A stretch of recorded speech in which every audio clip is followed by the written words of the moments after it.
Vasanth TV ரசிகர்களுக்கு வணக்கம். இன்னைக்கும் நம்மளுடைய தெரிந்து கொள்வோம் நிகழ்ச்சியில தெரியாத பல விஷயங்களை தான் தெரிஞ்சுக்க போறோம். ஷேர் ஆட்டோ தெரியும், இங்கெல்லாம் இருக்கப்பா. என்ன ஷேர் ஆட்டோன்னு கேட்டா வடிவேலருடைய காமெடி மாதிரி தான். 9 பேர் ஏறிக்கலாம்ப்பா, 10ஆ யார் ஏறுறாங்களோ அவங்களுக்கு பங்கு பிரிக்கிறோம் அப்படின்ற மாதிரி இல்லாம ஒரு 10 பேர் ஒரு ஷேர் ஆட்டோல ஏறி ஷேர் பண்ணிக்கலாம், இவ்வளோ டிஸ்டன்ஸ் அப்படின்னு சொல்லுவோம் இல்லையா. இதுதான் இப்போ ஷேர் பைக்கா மாறிடுச்சு. அது என்ன ஷேர் பைக் அப்படின்னு கேட்டா உங்களுக்கே தெரியும். இப்போ பெட்ரோல் டீசல்லாம் தட்டுப்பாடாகி போச்சு. இங்க இல்ல, வெளிநாடுகள்லயும் நிறைய தட்டுப்பாடாயிருச்சு. அதனால பயங்கர கஷ்டப்பட்டுட்டு இருக்காங்க எல்லாரும். பிலிப்பைன்ஸ்ல என்ன பண்றாங்க, ஒரு பைக்லயே ஃபுல் சீட்ஸையும் மவுண்ட் பண்றாங்க. அட் அ டைம்ல ஒரு 7லேருந்து 8 பேர் பைக்ல ஒரே டைம்ல டிராவல் பண்ற மாதிரி ஒரு மவுண்ட் கண்டுபிடிச்சிட்டாங்க. இதை நீங்க என்ன பண்ணணும்னா, ஜஸ்ட் நீங்க என்ன பைக் வச்சிருக்கீங்களோ அதுல மவுண்ட் பண்ணா மட்டும் போதும். ஈக்குவலான வெயிட்ல சூப்பரான பிசிக்ஸ்ல இதை ரெடி பண்ணியிருக்காங்க.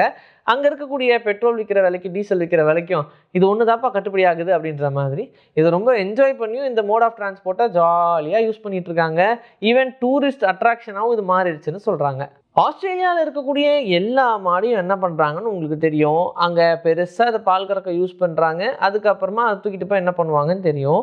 ஆனால் ஒரே ஒரு மாடை மட்டும் எதுக்குமே யூஸ் பண்ணாமல் அதை அப்படியே விட்டாங்க, அது ஜாலியாக வளர்ந்துட்டு போட்டோம் அப்படின்னு. அதுக்கு பேர் தான் பிக் மோ அப்படின்னு சொல்லி. ஏன்னா இதுக்கு ஏன் பிக் மோ அப்படின்னு பேர் வச்சாங்கன்னா, மோனா என்ன, மாடு மோன்னு கத்தும் இல்லையா, அதுதான். ஆனால் பிக் மோன்னு ஏன் பேர் வச்சாங்கன்னா அதோடைய ஹைட் அப்படி 6 அடிக்கு இருக்கும் இதோட ஹைட்டு. இதோடைய வெயிட் 1.5 டன் இருக்கும். அந்த அளவுக்கு வெயிட்டான ஒரு மாடு.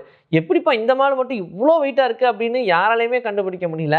இந்த மாடு ரொம்ப வருஷம் வாழுச்சு, கிட்டத்தட்ட ஒரு 9 இயர்ஸ் வரைக்கும் வாழுச்சு. அண்ட் 2020 தான் இந்த மாடு இறந்துச்சு. அது வரைக்குமே இந்த மாடை வேறு எந்த பர்பஸ்க்காகவும் யூஸ் பண்ணக்கூடாது. இந்த மாடு ஹிஸ்ட்ரியில் ஒரு பெரிய விஷயமா இருக்கும் அப்படின்றதுனால ஆஸ்திரேலியன் கவர்மெண்ட்டும் இதுக்கு சப்போர்ட் பண்ணாங்க. அதனாலேயே இது ரொம்ப பெருசாக வளர்ந்துக்கிட்டே போச்சு.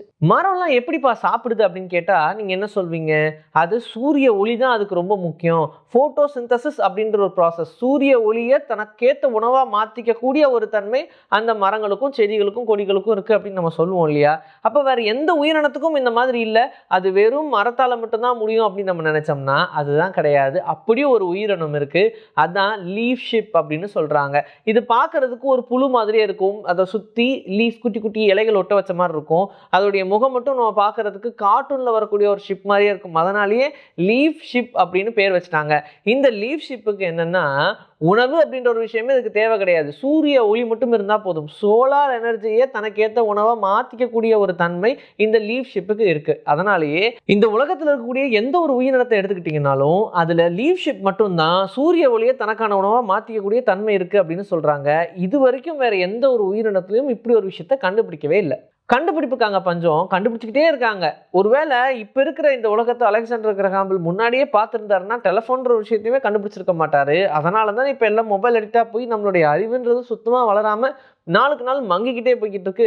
அது உண்மை தானே. அப்படிதான் 1892 நிக்கோலஸ் அப்படின்ற ஒருத்தர் ஒரு டிவைஸை கண்டுபிடிக்கிறார். இந்த டிவைஸ் நினைச்சா நிலநடுக்கத்தை வர வைக்க முடியும், இந்த உலகத்தையே அழிக்க முடியும். இதோட எக்ஸ்ட்ரீம் லெவலுக்கு போகும்போது இது ஒரு பேஸ் வேரியன்ட்னு வச்சுக்கோங்க. இது ஒரு வேளை யாராவது கையில் கிடச்சதுன்னா அவங்க இந்த உலகத்தையே அழிக்கிறதுக்கான சான்ஸ் இருக்குது அப்படின்றதுனால அதை அப்படியே அழிச்சிட்டாங்க. அது என்ன டிவைஸு, அது எப்படி யூஸ் ஆகும் அப்படின்ற எந்த ஒரு மேனுவலுமே கிடையாது. ஈவன் நம்ம தசாவதார படத்தில் எப்படி கட்டிச்சா உலகம் அழியுது அப்படின்னு சொல்கிறோமோ அதே மாதிரியான ஒன்றா இருக்குமோ அப்படின்ற மாதிரிலாம் நிறைய பேர் ப்ரொடெக்ட் பண்ணாங்க. ஆனால் புரியாத புதிராக இப்போ வரைக்கும் இருக்குது. ஆனால் அந்த மிஷினால் அதை மட்டும் பண்ண முடியுன்றது மட்டும்தான் எல்லாருக்குமே தெரியும். நம்ம எல்லாரும் 2026 அப்படின்ற வருஷத்தில் இருக்கும்போது நார்த் கொரியா மட்டும் ஒரு 100 வருஷத்தை மட்டும்தான்ப்பா நாங்கள் கடந்திருக்கோம் அப்படின்னு சொல்லுவாங்க.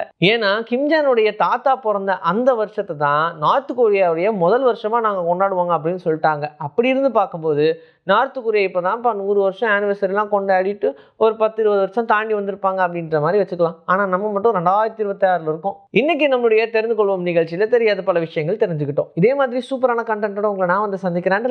Bye from Vijay Sri. Take care.